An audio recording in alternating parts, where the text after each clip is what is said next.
आज़ादी के अमृत महोत्सव के तहत डाक विभाग की ओर से पोस्ट कार्ड अभियान चलाया जा रहा है। इस अभियान के तहत स्कूली विद्यार्थियों से प्रधानमंत्री के नाम अलग अलग विषयों पर पोस्ट कार्ड लिखकर भिजवाए जा रहे हैं।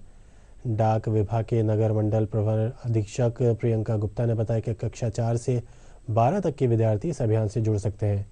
उन्होंने बताया कि स्वतंत्रता संग्राम के अनसुने नायक और 2047 में मेरा भारत की परिकल्पना में से किसी भी एक विषय पर अपने विचार लिखकर भेजने होंगे।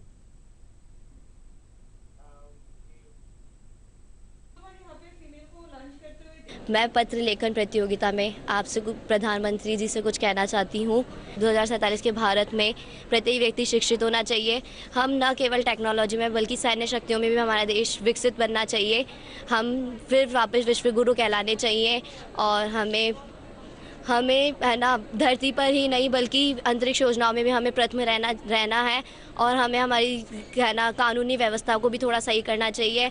माननीय प्रधानमंत्री श्री नरेंद्र मोदी जी को अपने विचार प्रकट करना चाहता हूँ। मेरा भारत देश हमेशा से ही महान रहा है।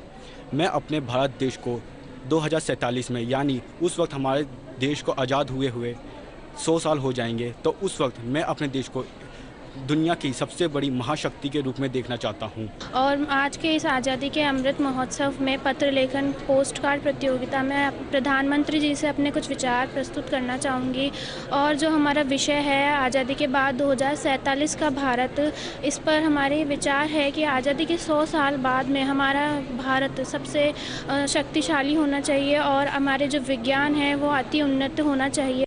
संपूर्ण भारतवर्ष में आज़ादी का अमृत महोत्सव आज़ादी के 75 वर्ष बड़े ही धूमधाम से मनाए जा रहे हैं।